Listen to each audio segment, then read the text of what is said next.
This podfic contains content that may be disturbing for some viewers, including mentions of violence, guns, and physical and emotional abuse. Please check out the complete list of content warnings in the description, and proceed with caution if you are sensitive to these topics. Hello, my lovely little gemstones, it's Afira, and today I'll be reading When the Chips Are Down by Whiskey with Patron. Chapter 27. Just a couple of gal pals having a tender moment. Nothing gay here. How's he feeling? Remy hardly registered Thomas's voice when he walked back into the room. Remy shifted in bed and didn't open his eyes. He just wanted to sleep. He went right back to sleep after eating a piece of toast, Patton's voice said. He must have been talking about Remy. The girls back yet? Nope.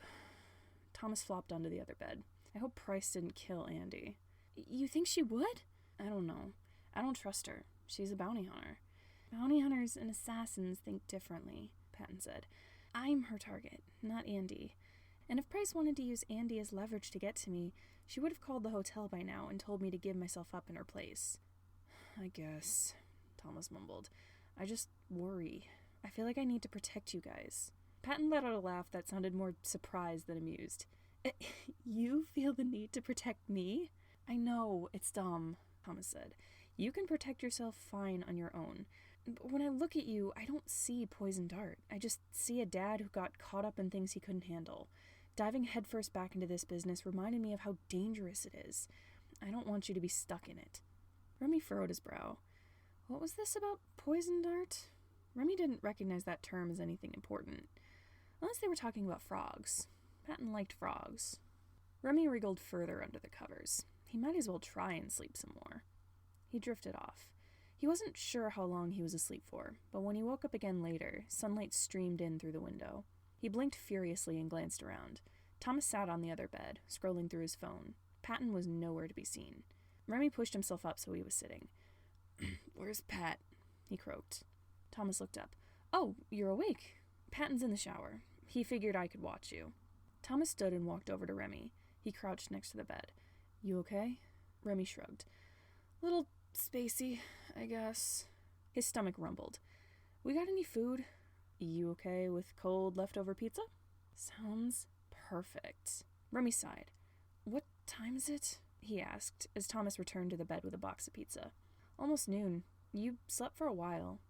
Thomas set the box down. Remy flipped it open and grabbed a piece of cold pizza. You were drugged with GHB. Remy blinked. What the hell does that stand for? Gamma hydroxybutyric acid. They must have given you a pretty big dose. Remy took a bite of pizza. Are the girls back yet? He asked through a mouthful of food. Andy said she and Price are gonna be out for a few hours yet. Remy nodded. He hoped Andy was okay. He still didn't trust that bounty hunter. The sound of the shower shut off. Remy hadn't even noticed it had been going. Guess Patton's done. Thomas stood. If it's okay with you, I'm gonna check the perimeter to make sure no one's found us. Remy gave him a thumbs up to show he understood. Thomas passed by the bathroom door, and with a quick nod and a I'll be back, he left. Remy set his half-eaten piece of pizza back in the box, satisfied that he'd gotten something in his stomach at least. He swung his legs over the side of the bed. If he could at least stand, he would feel 1,000,000 times better. He pushed himself to his feet. The room spun, and he found himself back on the bed, staring up at the ceiling. He groaned in frustration. Why couldn't he do something so simple? He tried to stand. He wobbled on his feet, and his vision went fuzzy, but he set a hand on the nightstand to keep his balance. The bathroom door swung open, and Remy looked up. Rem, you're up, Patton said. Remy couldn't help but stare at Patton. A towel was wrapped around his waist, but that was all he was wearing. Try as he might, it was impossible to tear his gaze away from, as Patton grabbed his backpack off the floor and rummaged around for some clothes. Remy had never seen Patton shirtless before. He felt his face heat up for some strange reason. Had someone turned the heater on? Why was it suddenly so hot in the room? His gaze slid over Patton's shoulders. He stopped as soon as he saw something on the back of Patton's left shoulder. His blood ran cold. Pat? He pointed to the tattoo on the back of Patton's shoulder. What the fuck is that? Patton furrowed his brow, clothes tucked under one arm. He opened his mouth, probably to ask what Remy was talking about. Before the words could leave his mouth, his eyes widened, and realization flashed across his face. Patton smacked his hand over his shoulder to cover it and hurried to the bathroom. Shit! He cursed. Shit! The door slammed shut. Remy took a moment to process that this was the first time he'd ever heard Patton say a curse word, and then took another second to register what he just saw. He started for the bathroom. He was a little wobbly on his feet, but he managed to reach the door without falling. His head pounded, but he knocked on the door, ignoring his headache. "Pat, what the hell was that?" he asked. The only answer he got was frantic mumbling and the sound of fabric rustling. Remy heard a string of curse words leave Patton's mouth.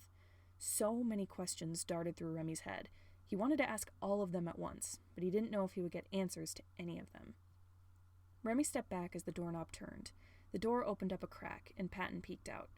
He opened it a little more. "Sorry about that," he said, straightening his glasses. He'd put on a t-shirt and a pair of jeans, covering up his shoulder. Remy wanted to ask something, but his head still spun. "I'm kinda out of it," he admitted. "Can we both just confirm that I saw what I think I saw?" Patton swallowed, drumming his fingers against the door. He opened it further and tugged the collar of his shirt down. He turned to let Remy see the back of his shoulder. A heavy weight settled in Remy's chest as his eyes traced the lines of the tattoo on Patton's skin. "Am I still dreaming?" Patton pulled his shirt back over his shoulder. "No, you're awake." Silence fell on the two of them. Patton avoided Remy's gaze. Remy stared at the wall. He found it hard to process this. "Please, don't tell anyone," Patton whispered finally. "Thomas, Andy, and Price can't know. This all happened in the past anyway, but Thomas especially might not like it." Remy nodded mutely. He bit his lip, trying to think of something to say. "Why didn't you tell me?" Patton stiffened at the question. "It's complicated. You weren't even in this business yet when I started in it. I just figured you never asked, so I never told you." Remy let that sink in. He shook his head, even as it spun and made him dizzy. He stepped away from the door. I'm gonna go back to bed." He turned and walked back to the bed, still reeling from this information. He paused before he crawled under the covers. "I won't tell anyone. I promise." Andy usually preferred riding in cars. However, she had to admit that driving a motorcycle was a lot of fun. There was something so freeing about being protected by nothing but the air around her while driving. Sure, if they crashed, death probably couldn't be more certain, but the risk was exhilarating. And it certainly helped that there was a pretty girl on the bike with her arms wrapped around Andy's waist. But that was just a small bonus. Price was infuriating and obnoxious. The fact that she was good-looking was only an objective observation. Still, Andy allowed herself a small moment to enjoy this. Price pointed her to a street to the right, and vehicles around them honked furiously as Andy swerved over to the right lane. She turned down the next street, then pulled over and parked. Their destination was a quaint little store, with a worn-out sign above it that said Fairy Godmother's Antique Shop. Through the front window, Andy spotted dozens of little trinkets placed on display. Andy took off her helmet, and Price followed suit. Andy ignored Price's grumbling about the state of her hair and made her way to the door. A bell above the door chimed as Andy stepped inside. The wallpaper was barely visible under the clocks, photos, and paintings hanging on the walls. There were shelves and tables that held things ranging from trays of silverware to old globes to books. Antique chairs and tables were scattered haphazardly around the floor, each one covered with other old trinkets and objects. Sets of wind chimes hung from the ceiling. They rang as the wind from outside jostled them. A desk sat near the door, nearly obscured by the sheer amount of things in the room. A cash register sat on top of it, and sitting behind it was an older woman with salt and pepper hair. Her pale skin held a trace of wrinkles, but the most pronounced ones were the smile lines around her eyes. A pale pink cardigan rested on her shoulders. She looked up as Andy entered and gave her a smile. "Welcome," the woman said, standing up. "Feel free to look around." "Sorry, Faye," Price said behind Andy. "We're not here for shopping." "I mean, we can maybe do a little shopping," Andy suggested. She couldn't tear her eyes away from the clocks on the walls. Each one displayed a different time and ticked out of sync. The woman, Faye, grinned. "Price, who is this lovely friend of yours?" Andy felt her face heat up. "Oh, we're just partners. Work partners, I mean. We're here on business." Faye nodded, but she didn't look convinced. "All right. You want to look around at all, or do you want to go straight to your locker?" "We'll look around," Andy said. She shouldered her laptop bag and made her way to a shelf. Andy examined an old globe sitting next to a stack of books. She marveled at the cracked surface and peeling paint on the wood that held up the globe. She couldn't help but wonder who made it and who owned it before it had ended up here. Andy's gaze drifted over to Price. She seemed to be hypnotized by the jewelry on a table and the wind chimes hanging from the ceiling. She gingerly held a gold necklace in her hands, running her thumb over the red jewel pendant as she glanced up at the chimes. "You like jewelry, Princey?" Andy asked. Price snapped out of her distracted state and looked up. "Oh, yeah. I've looked at the jewelry here before." She stared at the necklace in her hands. "I don't buy any of it, though." Andy walked over and stood next to Price. "Why not?" Price shrugged. "I don't know. I'm scared I'll break it. Besides, I'm usually working. I don't know when I would wear it." Andy leaned down to examine the jewelry on the table. A black brooch ringed with pearls caught her eye. "I'll buy one if you buy one." Price furrowed a brow. "Why? You look like you want something. Come on, live a little. Buy an old necklace that used to belong to someone who's probably dead by now." Price scoffed. "Way to make jewelry depressing." Andy reached out and picked up the black brooch. "Well, this is a mourning pin. Someone probably wore it to a funeral. I bet it's haunted." A laugh burst from Price's mouth, and Andy found herself stifling a smile at the sound. "Of course you would know about death jewelry, Hot Topic." She sighed. "Fine, I'll buy the necklace if you buy whatever that is." "Nice." Brooch in hand, Andy made her way over to the desk where Faye sat, skirting around tables and chairs along the way. "Found something you like?" Faye asked. "Yep." Andy reached into her pocket and brought out her debit card. "Do you take debit?" Andy paid for her brooch and stepped aside to let Price buy her necklace. Price seemed to hesitate as she paid, but the regret drained from her eyes as soon as the purchase was done. She held up the necklace with a satisfied smile. Andy jabbed her pin through her sweater. "Need help putting that on?" Price blinked as if surprised by the offer, but she held out the necklace. "You better not choke me, Hot Topic." "Wouldn't dream of it, Princey." Andy took the necklace and moved behind Price. She had to stand on her tiptoes to lower the pendant over Price's throat. Price's hair was short, but Andy still had to brush some of it away from her neck to avoid catching it in the necklace's clasp. Price shivered at the contact. Andy fiddled with the clasp, trying to latch it on. She could faintly smell whatever shampoo Price had used back at the hotel. The clasp latched on, and Andy stepped back. "There you go," she said. Her voice cracked a little at the end of her sentence, and she cleared her throat. Why was she suddenly so embarrassed? "Thank you," Price said. She didn't meet Andy's eyes. Andy just nodded, ignoring the heat in her face. She turned to Faye. Can we go to the lockers now?" Faye, still smirking, gestured to a door behind her desk that Andy hadn't noticed before. "Just through there. Price knows where to go." Andy and Price went through the door. The room beyond it was nothing like the quaint, cluttered shop they'd gone into. The walls were white and bare. A couple stainless steel tables were set around the room, surrounded by foldable chairs. People crowded the room, most sitting around the tables. Annie didn't recognize any of them, but she spotted the two-headed snake insignia of Chimera on the back of one's leather jacket. Two other people wore armbands with orange W's on them, and a few others donned various accessories and fabric patches that showed which gangs and organizations they were aligned with. Most people in the room lacked an insignia on their clothes, likely independent bounty hunters or assassins. A set of elevator doors stood in the opposite wall. Right next to it was a sign that read, "No shooting or fighting in the building." Price made a beeline for the elevator. Andy followed close behind, suddenly feeling a little anxious. She had worked with people like this before, but she'd never actually been in the same room as so many of them at once. She felt like she could get shot in the back at any second, despite the no shooting sign next to the doors. The elevator doors opened, and Andy nearly jumped out of her skin when a huge white dude in a leather vest that showed off his giant muscles stepped out of the elevator. Andy expected him to glare at her, maybe threaten her, pull a gun on her, do something. Instead, he just nodded at Price without even glancing at Andy. Price returned the greeting with a smile and a two-fingered salute. "Hey, Jared. How are the kids?" The man gave her a thumbs up and moved towards the exit. Andy squeaked in surprise when Price grabbed her wrist and tugged her into the elevator. Price pressed the button for the third floor down. Andy's stomach turned from the motion of the elevator moving, but it could also have been from anxiety. "You ready to figure out what Patton's deal is?" "Not yet," Price said. "I gotta stop by my locker first. Pick up ammo and weapons. I've got some clothes stashed there. Figure I'd pick it up so I don't have to wear your stuff." Andy wanted to argue. She didn't want to spend any more time in this place than she had to. However, Price was right. It would be useful to have more weapons, and Andy would like her Fall Out Boy t-shirt back. The elevator stopped and they stepped out. They emerged in a hallway, the walls lined with metal, like they'd stepped into a bunker. Steel doors were embedded in the walls. Price walked up to one and fished a set of keys out of her pocket. "Come on, Hot Topic," she said, unlocking the door. "Help me pick out a few guns." Andy hurried after her. Price opened her door and Andy peeked inside. Hanging on the wall to the right were a few sniper rifles.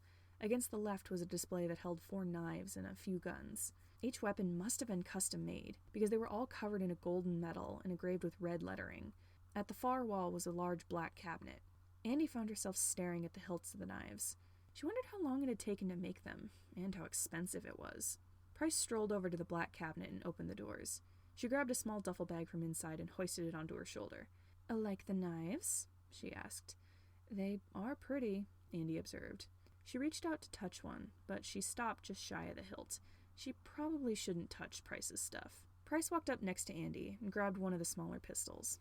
She picked up another gun and looked back and forth between the weapons in her hands. "Hey, should I use a revolver or a semi-automatic? I like semis better, but revolvers have a cooler aesthetic." "Whichever one you want, Princey." Andy didn't know much about guns. All she knew was that bullets went into them and then got shot out the other end. Price hummed. She unzipped her duffel bag and shoved both guns inside. "All right, let's go see Patton's locker." "Sounds good to me." They went back into the elevator. Price pulled out Patton's keys, and after a quick glance at the tag on the keychain, she hit the button for the 4th floor down.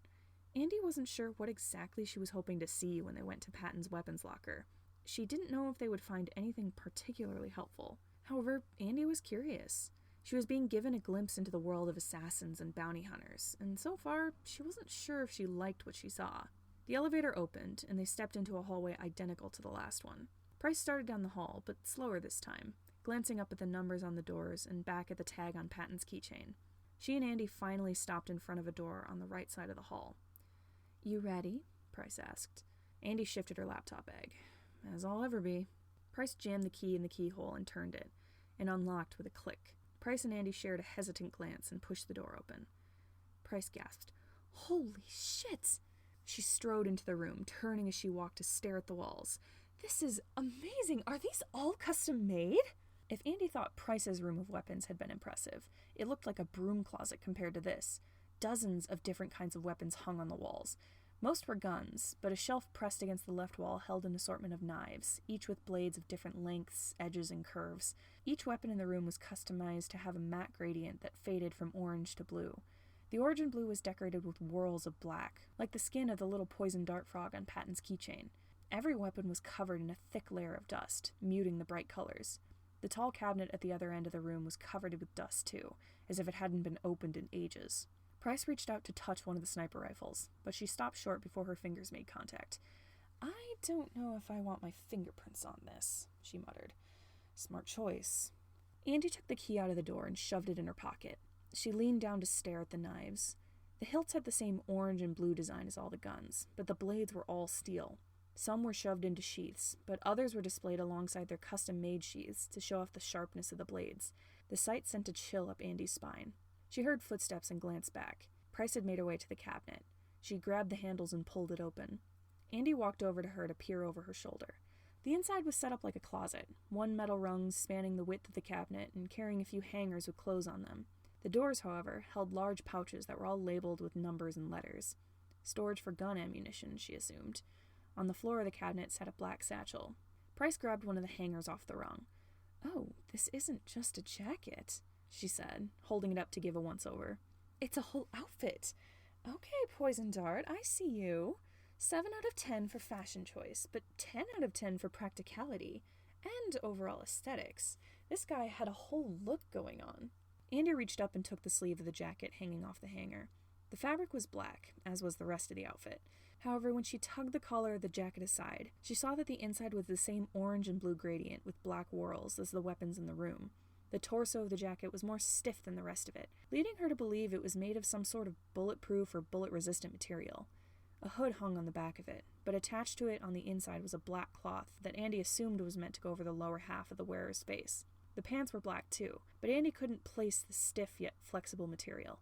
"Not exactly inconspicuous," Andy observed. "Yeah, the blue and orange is a little bright." Price set the hanger back in the cabinet and pulled out another one. "This is even less inconspicuous. I get the aesthetic, but isn't the whole point of being an assassin to blend in and avoid suspicion?" The outfit Price held was similar to the last. The jacket was the same, but it was missing the sleeves. Draped over the hanger under the jacket were wrist and elbow guards with the same orange and blue design. Andy took one of the elbow guards off the hanger. It felt like it was made of spandex, aside from the part that actually rested over the elbow. That part was hard, but she could easily bend it in her hands. A bunch of tiny bumps were hidden beneath the fabric. She heard Price yelp and looked up. Price was holding one of the wrist guards away from her, like it was an animal that tried to bite her. She set the hanger back in the cabinet and turned her full attention to the wrist guard. She pressed down on the part that covered the lower part of the palm. Tiny spikes poked through the fabric next to where she pressed down. "Pressure-activated spikies," Price whispered. "Sick." Andy turned back to the elbow guard. She pressed down on the hard part in the fabric, and little spikes jabbed through the fabric. If anyone got elbowed in the face with this, it would leave some pretty nasty scars. Andy stared back out at the guns, then back at the clothes in the cabinet. "Everything in this room is designed to kill," she mumbled as that fact sank in. The person who owned this storage unit was a murderer. "That's kind of the point of being an assassin, Hot Topic," Price said. Andy couldn't bring herself to respond. This was so odd. She was holding something that someone had used to hurt people before, maybe 10 years ago. Who were all the people who had fallen victim to poison dart? There were numbers of victims and names of gangs, but she didn't know a single name of one person. "Andy," Price said, "are you still with me?" Andy looked up. Price was staring down at her, concern etched on her features. Andy cleared her throat and put the elbow guard back in the closet. Yeah, I'm good." She turned her gaze down to the black satchel on the cabinet floor. "What's that?" Price grabbed it and flipped it open. "Oh, I think it's emergency supplies. Look." She tipped the bag towards Andy. Inside the bag was a folded bundle of black clothes and a plastic baggie of cash. On one side of the bag, an orange and blue gun was sheathed next to a pouch of ammunition. A knife was sheathed on the other side of the bag. "Why wouldn't he take this if he was going on the run?" Andy asked. "The bounty, probably," Price said. "He didn't want to risk coming here and getting caught by someone. Besides, I think he's been out of this business for a while. He might not even remember or care that he had a locker here." Andy took the bag from Price's hands. "Should we take this to him? See if he recognizes it? I want to know if he's really this poison dart guy, or if that was a lie." "Couldn't hurt to try." Price shouldered her duffel bag. "Let's get out of here." They left the room. Andy took the keychain out of her pocket. The initials on the tag, PJ, didn't really make sense to her, unless Patton had changed his last name. She shoved the keychain back in her pocket as they walked back to the elevator. Patton better have some answers for all of this.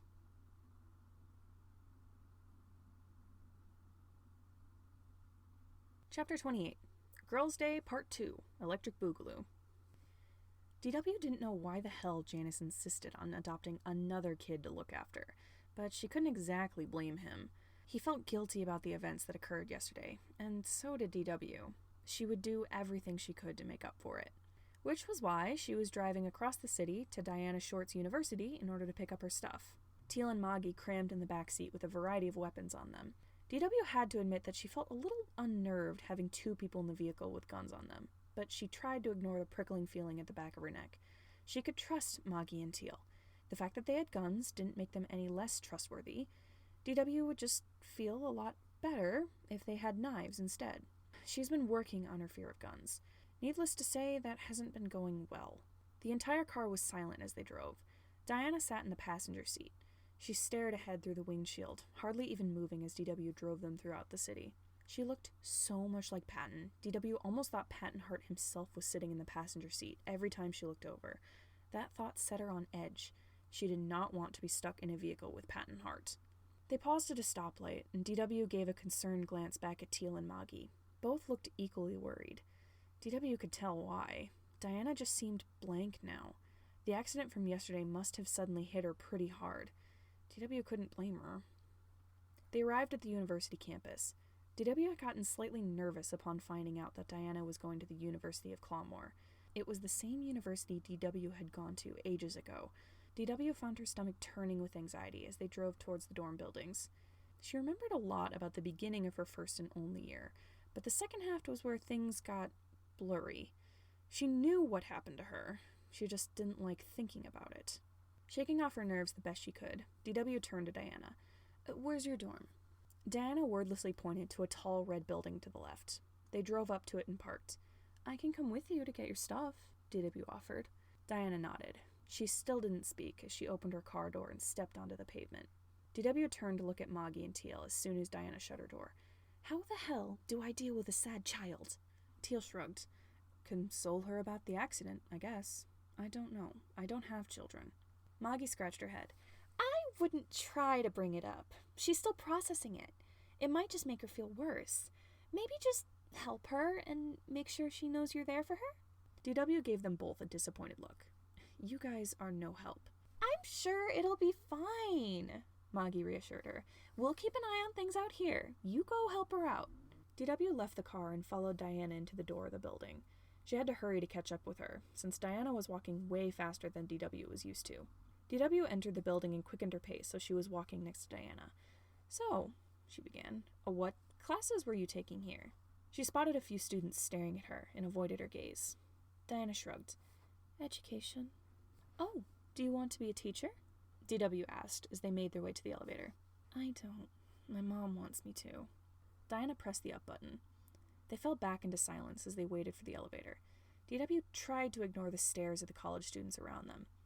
It must have been strange to see a grown woman who was very obviously not Diana's mother accompanying her to the dorms. It probably didn't help that DW was wearing a business suit and didn't look young enough to be a student. She shouldn't be here. She scratched at her hip where her leg met her prosthetic. She and Diana stepped into the elevator as soon as it opened. There were a couple of students in there that gave DW strange looks as they went out onto the bottom floor. DW tried not to stare back. They reached Diana's floor. DW tried to keep pace with her as they walked to the door to her room. Something about this place felt familiar. Was this DW's old dorm, or had she stayed in a different building? She couldn't remember. All she knew was that she wanted out of this place as soon as possible. Diana stopped in front of her door. She paused, staring at it, one hand on the knob, as if she couldn't bring herself to open it. DW understood her hesitation, but just being in this place gave DW a bad feeling. She wanted to get this done and over with. Diana opened the door. The room inside looked like it hadn't been lived in for long. The 2 beds were neatly made. The floor was clean, and most of the clothes in the room were tucked away in the suitcases that sat at the ends of the beds. Both closets were shut tight. The desks on each side of the room only held a laptop each and a few tiny trinkets. Despite the fact that she likely wasn't here for very long, Diana gazed around the room like it was a home she'd lived in for ages. DW waited patiently as Diana began to gather up her stuff. She couldn't help but feel like she shouldn't be here. Every instinct in her body was screaming at her to get back in the car and drive away. As Diana packed up her things, DW's gaze drifted to the window at the other end of the room. It was open just a little, protected by a screen, which she found odd. DW didn't remember there being screens over the window in her old dorm. Or was this someone else's room she was thinking of? She knew at least one of the rooms in this building didn't have a screen over its window. Does the window open any further than that? DW found herself asking. A knot had twisted itself in her gut. Diana tilted her head. No, I don't think so. Why? DW remembered the sound of a gunshot and shattering glass. Are you okay? Diana asked. It took DW a moment to realize she was rubbing at her hip with the heel of her hand. I'm fine, she said. She swallowed. She could have sworn the windows in here opened up further. If she's not going to tell us anything, just throw her out the window.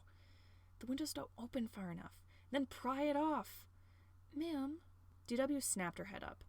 Diana stood in front of her, fiddling with the sleeves of her cardigan. The 2 suitcases stood next to her.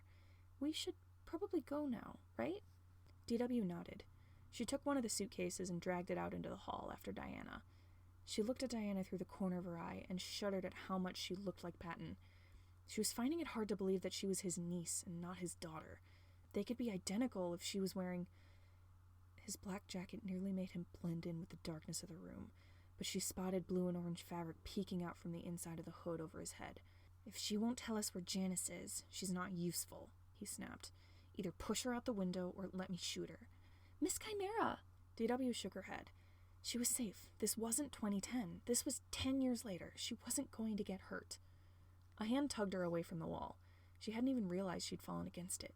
Miss Chimera, do you need help? Diana asked. DW took a moment to process her question. No, I'm okay. Let's just go. She grabbed the handle of one of the suitcases and continued back to the elevator. A sharp pang lanced through her right hip, like pins and needles were poking through the flesh where her leg would have been. She winced at the feeling, but she tried to ignore it. Fuck it, just push her out the window. She's not telling us anything anyway. She struggled against the people holding her, but it was impossible. They wouldn't let her go. And then she was falling. DW set a hand on the wall to steady herself, but she didn't know why there was a wall there. She was falling, but her feet were on the ground, or at least her left foot was. She couldn't feel her right foot, or her entire right leg for that matter. She was standing, but only one of her feet were on the ground. The sensation stopped, and the world became steady again. Elevator doors opened in front of her. "Come on, ma'am," Diana Short said. DW let Diana guide her out of the elevator. She could have sworn she was falling, but that didn't explain how she was walking at the same time. And why couldn't she feel her leg? She lost her leg 10 years ago, she reminded herself. She had a prosthetic now. That was why. It was nothing new. She hardly noticed when Diana led her out of the building. Footsteps ran toward her, and a pair of hands grabbed her arms. "DW," Teal asked, "are you okay?" "She looks like she's spacing out or something," Moggy said.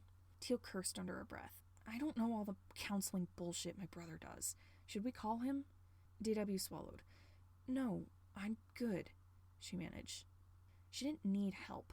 No one could help her. She was falling. Someone pushed her out the window. "I'll drive," Moggy said. The suitcase was taken from DW's hand. "Come on, Miss Short, let's get your stuff in the car." Teal gently pulled DW over to the car. DW walked after her, confused as to how she was walking because she should be falling. Then she was in a car. She blinked. She hardly felt the seat beneath her, and her right hip still stung. She still couldn't feel her right leg. It should have been there. Why wasn't it there? "Hey, Logan," Teal's voice said.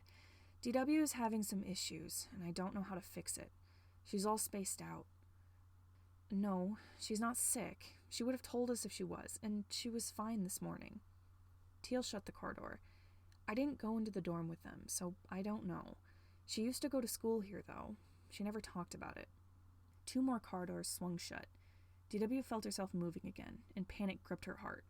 She was still falling. She was going to die. Someone took her hand. "Hey, you're okay," Teal said. "We're driving back to Chimera. We're going to be okay. She's not going to tell us where Janus Chimera is. There's nothing we can do." A voice heaved an exaggerated, frustrated sigh. Someone stepped into view.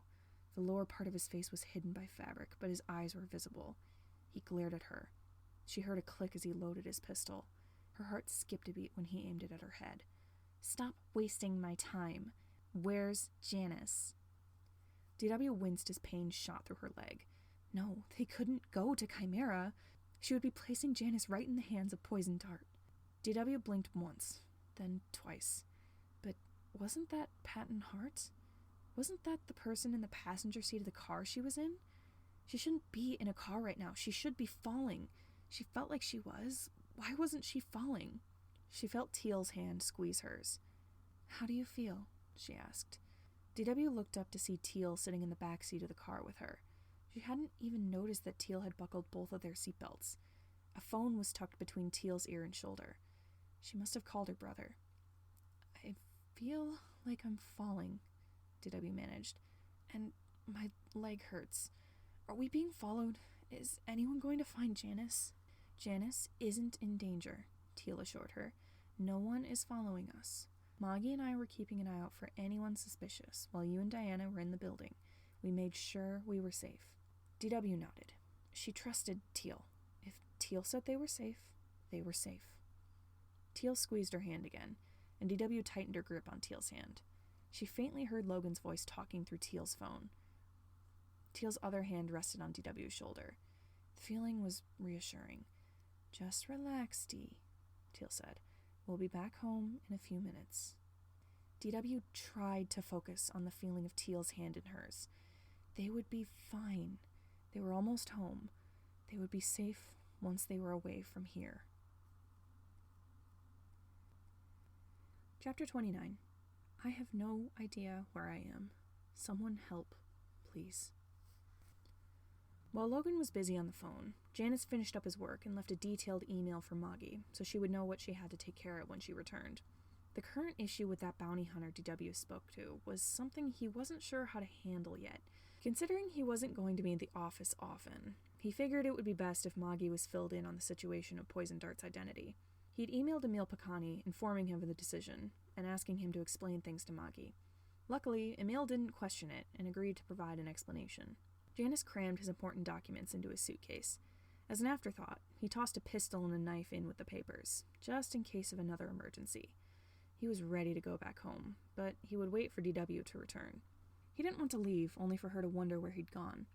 The door across the room swung open, and Logan strode into Janus's office, cell phone in hand. There was a mild problem at Miss Short's university, he said with a frustrated huff. A spike of concern shot through Janus. Is everyone all right? Yes, I assume so. Logan shoved his phone back into his pocket and strained his tie. Physically, at least. Judging by Teal's description of the events, it appears that DW has had a sort of panic attack. Oh, dear, Janus whispered. He didn't know that DW still had those. What university does Diana Short attend? Janus asked. University of Clawmore, Logan answered. Why? Of course it had to be that university. The one thing Janus thought would go off without a hitch today, and it had to end like this. DW doesn't have a good history with that school. She used to go there 10 years ago, when she just joined Chimera. Logan's eyes widened in realization. If my memory is correct, which it always is, that is the same time of the Poison Dart massacre, am I right? Janus nodded. The height of Poison Dart's career. She had a run-in with him back when I was his target. Logan scratched his chin thoughtfully. I had no idea you were ever his target. What happened then, if you don't mind my asking? I'd rather not say. Most people don't know. Janus shut his briefcase with a click. It's related to a secret held between the three heads of Chimera in this area. Emil, DW, and I are the only ones who know of it. Well, and Dice Critic from Sidehill, but we don't like to talk to him much. The man is too much of a gossip to keep a secret well. Logan's expression stiffened. Oh, I didn't know that. Janus bit his lip. Logan didn't like to be left out of things when it came to their jobs, but this was something Janus couldn't disclose to him. Now that nearly everyone knew Patton's name due to the huge bounty on his head, keeping Poison Dart's identity a secret was even more important. I wish I could tell you, Moonlight, Janus said. I really do. But this is something we've been trying to keep under wraps for 10 years. I can't talk about our past with Poison Dart. Logan pushed his glasses up the bridge of his nose. I understand. I won't pry, then. He still seemed a little stiff, however. This topic wasn't going to be dropped fully. Logan might not say anything about it for a while, too afraid to bring it up again, but Janus would have to start the conversation later. Thank you, darling. Briefcase in hand, Janus walked over to Logan and planted a kiss on his cheek. I love you. I don't know if I say that enough. The barest trace of a smile twitched across Logan's lips. You say it every time you see me. And then it's still not enough. Janus kissed Logan on the lips, and he didn't miss the way Logan's lips curved into a grin at the contact. A voice snickered from the doorway. Get a room! Logan and Janus pulled apart to see Roman walking back into Janus's office, a notebook tucked under his arm. Janus tried to speak, but he spluttered as the words caught in his throat. This kid had been crying in his blanket fort 2 days ago, and now he was saying things like that? Janus watched Roman disappear into the blanket fort. Close your mouth, honey, Logan said. You'll catch flies. Did he make a joke? Janus asked incredulously. Yes. Roman may be sensitive, but he gets attached easily. If he's already joking around with you, he likes you. Logan turned to the door. We should go wait for the girls in the parking lot. We'll go home as soon as DW's back. Janus heard rustling within the blanket fort. Roman reemerged from the mess of fabric. Behind him, Remus shuffled out, clutching his sweater tightly around his shoulders. A bit of worry wormed its way into Janus's head when he saw Remus blankly staring at the floor. He hadn't known the kid for very long, but he was pretty sure that Remus being quiet wasn't normal. Virgil crawled out of the fort with a yawn. He rubbed his eyes and straightened. He looked like he wanted to say something, but instead he dug his phone from his pocket and typed something. He held the screen up to Janus. Are we going soon? As soon as DW gets back, we'll be on our way, Janus answered. We'll go wait in the parking lot for them. Virgil nodded and put his phone back in his pocket. He followed Roman and Remus to the door. The group walked out into the parking lot just as DW's car pulled up and parked. Janus spotted Moggy in the driver's seat, and he rushed for the car as the door swung open. Teal opened the door to the back seat. DW? Jan's here, she said. Come on. Janus waited impatiently, tugging on the chain of his necklace as Teal stepped out of the back seat. She coaxed someone else out with her. DW left the car. She glanced around the parking lot frantically, as if she was scared they had been followed. Dorothy being afraid was something Janus hadn't seen in years. When she was scared, there was often a good reason. However, this was pure, irrational panic, and he wanted to help her. Janus set his briefcase down and turned towards her. Dorothy, are you okay? DW nodded. Are you? I'm perfectly fine. He gently set a hand on her arm. She grabbed his hand and held it there, fingers curling tightly around the fabric of his glove, as if it were the last time she would ever touch him. We're going to go home, Janus said. Miss Saylor, I've sent you an email detailing your tasks to take care of for the day. You'll need to be on the phone with Dr. Patton Hart for a while. Considering current developments, I feel it would be best if you were filled in on what's going on. I've given him permission to tell Miss Minder as well, if you feel it's necessary, since she'll be helping you in the office during our absence. Just make sure that word about the situation doesn't get out. I don't want a mass panic on our hands. Moggy raised her hand in a salute. Sure thing, boss. We can certainly handle that, Teal said. She and Moggy both made her way to the building, but Moggy didn't leave before rushing up to DW and giving her a quick side hug. The drive home was relatively silent. Virgil, oddly enough, insisted, through the notes of his phone instead of speaking, that he ride with Janus and DW instead of sitting with the other kids in Logan's car. Janus wasn't sure why at first, but Virgil's intentions became clear when he gently guided DW to sit in the back seat with him with a reassuring smile. While driving, Janus risked a couple glances in the rearview mirror to look into the back seat every once in a while. Virgil held one of DW's hands in his own and squeezed it periodically, prompting her to squeeze back to give her something to focus on. He dug through his backpack, found that stuffed cat he'd latched onto the day prior, and placed it in DW's lap. DW seemed to find the gesture amusing. A smile played on her lips as she pet the stuffed animal's fur with her free hand. Janus was beyond relieved that Virgil had been able to help her, at least a little bit. Janus parked in the driveway and opened up the back door for DW and Virgil. DW handed Virgil's cat back to him. Thanks, kid, she said softly. She ruffled his hair and stepped out of the car. Janus set a hand on her shoulder. Are you feeling okay? More or less. I don't feel like I'm gonna die anymore, at least. She took his hand and gave it a squeeze. Let's go inside. Janus shut the car door as soon as Virgil was out. Thank you, Virgil. Virgil just shrugged in response. He hefted his backpack and hurried off to the house with his stuffed cat in his arms. Janus and DW followed, hand in hand, as Logan's car pulled into the driveway. Once they were inside, DW went off upstairs to change out of her work clothes. Virgil sat on the couch and dug his phone out of his pocket, seemingly content to lounge there for the time being. Roman and Diana walked through the door, each of them with one of Diana's suitcases. Logan and Remus entered last and shut the door behind him. Logan went for the dining room to go upstairs. Miss Short, our guest rooms are this way. Roman, if you could kindly help her take her luggage up the stairs, I would appreciate it. I don't know how much I can carry with my wound hindering my movement. Sure thing, nerd. Roman gestured for Diana Short to follow him and Logan. Remus flopped down on the couch next to Virgil. Janus was still a little unnerved by Remus's lack of usual excitement or flair, but unsure what else to do, he said nothing. He retreated to the backyard to get some gardening done. He later realized that perhaps he shouldn't have left Remus alone. Remus didn't know what was going on, but he didn't like it.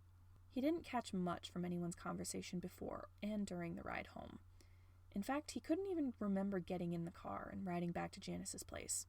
All he knew was that someone in their group was upset, and that scared him. He sat perfectly still on the couch. He didn't dare move, not even when Logan shut the door and he got the urge to check the locks. Not even when he noticed that one of the windows was slightly open and he wanted to sprint over to it and slam it shut before someone came in and killed them all. Not even when a thought popped into his head suggesting that he whirl around and bash Virgil's head in without reason. No, Remus didn't move a muscle. He refused to. He didn't want to get in trouble. He should have known their time with Patton wouldn't last. They were tossed back and forth between a dozen foster homes. Why did he think that would stop when some random guy took them in? Of course he would get sick of Remus's habits eventually. It was a shame, too. Patton was one of the nicer ones. Sure, he didn't restrain Remus or scream at him or lock him in dark cupboards like others had, but Remus should have guessed that he would grow tired of the three of them and pass them along to someone else. One good thing about staying with Patton was that there were no foster mothers. No scary moms who only went into the foster system because they wanted a perfect little child and were disappointed when they got a wild kid who pressed light switches too much. No angry women who interrupted his rambling about his thoughts by screaming that he was possessed by the devil and would go to hell if he kept talking about those things. With Patton, no one tied his wrists to tables to keep him from flicking the light switches. No one made him go to church every Sunday if he didn't want to. Best of all, Patton didn't smoke. Sure, Remy smoked, but Remus only saw him do it once.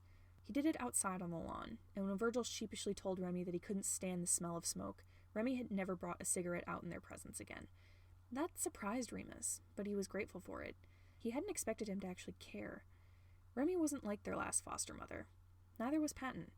Remus could live with that. But now, everything had changed. Just when Remus had gotten used to living with Patton, when he thought maybe this one was different, Patton had left them to someone else. Remus felt stupid, like he'd fallen for some trick. He never should have allowed himself to get comfortable. He felt himself moving, as if someone else was puppeting his body around, and then he was outside. He hadn't been in the backyard of Mr. Chimera's house yet. He wanted to appreciate how big it was, and how many flowers were planted in the dirt around the edges of the deck, but it was hard to appreciate anything right now, not when he felt so absent. He sat on the steps of the deck and stared out at the backyard. This was a nice house, better than most of the ones he'd ended up in. It was a pity he probably wouldn't be staying in it for more than a year. Roman would surely be upset when they ended up in another foster home. Virgil would have a hard time adjusting. Remus would protect them both as best as he could when that happened. But he just had to focus on the place they were in right now. He had to get a read on the adults, figure out what they would do when they got mad, just how far they were going to go to keep Remus and Virgil from engaging in their weird habits, what lengths they would go to in order to make the three of them normal. He was the youngest out of his brothers, but it was his responsibility, and his alone, to make sure no one hurt Virgil and Roman. A sharp pain shot through his arm. He grimaced and took his hand away from his sleeve. He hadn't realized he'd been scratching again. Remus rolled up his sleeve. The one scab he'd been picking at was small, and it seemed to be the only one that hadn't healed yet. Last time he'd scratched at them had been a few weeks ago, maybe? He wasn't sure. He kept picking at it until it was gone. The skin beneath it didn't bleed. It must have been close to healing before he disturbed it. With nothing else to do, he reached into his sweater pocket and brought out his lighter. It was a small cigarette lighter, one that he'd snitched from Remy out of curiosity a while ago. He flicked it on, watching the flame dance before it blew it out. He did that 5 more times, counting in his head as he did so. On the last one, he left the lighter on and stared at the little flame. Remus? Remus jumped and whirled around. Mr. Chimera stood on the deck, looking down at him with confusion. Remus wanted to blow out the flame. But then if he wanted it back, he'd have to flick it on and blow it out 6 times again. He didn't want to start over. But he wasn't allowed to have lighters. His mom would kill him if he saw that he'd stolen one of the ones she kept in her bedside table. He quickly waved out the flame and shoved the lighter back in his pocket, ignoring a little thought that urged him to set fire to Mr. Chimera's shirt. "Hi," he said. He tried to keep his voice from shaking. He hoped Mr. Chimera hadn't seen the lighter. He didn't want him to go tell Mother. Then Mr. Chimera was sitting next to him on the steps. Remus tensed, waiting for the yelling and the screaming and the burning and the... A hand touched his shoulder and he shrieked. He smacked a hand over his mouth to stifle it. Mother didn't like when he screamed. Sorry, Mr. Chimera frantically babbled. I shouldn't have touched you without asking. I apologize. I just wanted to see if you were okay." Remus looked up. Mr. Chimera was crouched on the step below him, fiddling with a necklace that Remus hadn't noticed before. "I noticed you were quieter than usual today," Mr. Chimera said. "I came out here to do some gardening, but I'd like to know if you're all right." Remus blinked. Their foster parents never wanted to know if he was okay. What kind of game was this guy playing? "Why?" Remus managed. He scratched his arm. Janus blinked. "Because I care about your well-being. You are under my care, so I would like to make sure you're feeling well." This was a trick, Remus was sure. He was luring Remus into a false sense of security, so he could tell Mother that he took a lighter and get him in trouble. Remus wouldn't fall for it. "I'm fine." Remus dug his nails into the spot on his arm that he'd picked at. He winced at the pain. Mr. Chimera furrowed his brow. Remus's heart pounded. Oh no, he'd upset Mr. Chimera, hadn't he? What was he going to do now? Mr. Chimera lifted his sun hat to scratch at his head. "Remus, I know you're lying, and I don't blame you for it. I often insist that I'm all right when I'm not. But it appears that you're very distressed, and I don't know how to help." "Help? Why would he want to help? He was going to punish Remus for having a lighter. Why was he putting it off? Why didn't he do something already? Why was he stalling? I'm not upset, Remus said. He scratched harder at his skin. I'm just tired. I don't believe you, but... Mr. Chimera shrugged. I digress. If you don't want to tell me what the problem is, I won't push. However, if there's anything you need, anything that might help, you can tell me if you want to. I don't mind helping you. No, this was a trick. Their last foster dad did this sometimes. He said he could help, and then when Remus told him what was wrong, he would get dragged to Mother and locked up in a dark closet. Maybe Mr. Chimera would bribe him with promises of ice cream or candy, and then start yelling the moment Remus admitted what he did. It wouldn't be the first time that happened. Either way, Remus was going to get punished, and he wanted to avoid it if he could. Then Remus was hit with a question that he didn't know how to answer. Remus, do you know where you are? Remus stared at the grass. He paused in his scratching, and he was suddenly aware of how sore the skin on his arm was. There was nothing to pick, so he'd just been clawing away at nothing, leaving the skin red and raw. He thought about the question. New foster home, he answered finally. That was the only logical answer. Do you know what year it is? Remus swallowed. That was easy. It was 2016? 2017? Mr. Chimera held out a hand, but he stopped before he could touch Remus. May I take your hand, Remus? Remus didn't want to make Mr. Chimera mad, so he placed his palm on Mr. Chimera's. He squeezed Remus's hand lightly. The fabric of his glove actually felt nice on Remus's skin. Mr. Chimera gently held Remus's hand with both of his. It is early September in 2020, Mr. Chimera said. You are not in a foster home. You have a father, Patton Hart. He's left you and your brothers with me and DW, so we can take care of you temporarily, like babysitters. It's not permanent. He will be back. I'm not a foster parent, and neither is DW. We're not going to punish you if you do things wrong. We're here to make accommodations for you, not the other way around. You're not in the foster system. Whatever happened to you before Patton is in the past. You're safe here. Remus blinked. That sounded familiar. Was that right? Was Mr. Chimera telling the truth? Remus gave Mr. Chimera's hand a squeeze. Right. This wasn't a new foster parent. This was just some weird friend of Patton's that was supposed to be taking care of them for a while. There was nothing to be afraid of. He wasn't a foster parent, just a babysitter. Kind of like Remy. Or Logan. Remy tugged his hand out of Mr. Chimera's grasp. He still felt a little spacey, but at least he knew where he was, sort of. Thanks, Mr. Chimera. Mr. Chimera smiled. You can call me Janus, if you'd like. Janus. It was an interesting name. Kind of cool, but also kind of dorky. A bit like Janus himself, who sat there on the steps with his crooked sun hat and equally crooked smirk. Sounds good, Janus, Remus said, testing out the name. Janus stood. Do you still need help, Remus? DW has had episodes similar to these in the past, so if you need anything else, I'm prepared to help. Remus shook his head. He didn't want to waste any more of Janus's time. I'm good. Thanks. Janus grabbed a tray of unplanted flowers off the deck. Oh well, I do still need to plant some flowers in the greenhouse. The time for an outside garden has more or less passed, and I would like to keep some plants alive in the winter. I could use some assistance planting them if you're up for it. If you want to, that is. I have an extra shovel. Remus stared at him. Remus was never invited to do things like that with any of his foster parents. But this wasn't a foster parent, he reminded himself. Janus was just helping out, being friendly, doing his job. Besides, Remus really wanted to play outside. You sure I won't get in the way? He asked hesitantly. Absolutely. Janus started across the yard, where a tall greenhouse sat waiting. Would you like some gardening gloves? Remus almost laughed as he followed Janus. No, I don't need a shovel either. You can find more worms when you use your hands. Janus actually did laugh at that, a loud, unashamed expression of happiness that sounded so much like Patton in a strange way. Remus couldn't hold back a smile at the thought. Remus may have still been a little scared. He may have still been nervous that Janus was going to suddenly change his tune and start shouting at Remus for having a lighter. He may have flinched every time Janus moved too quick while planting a flower or picking up his shovel.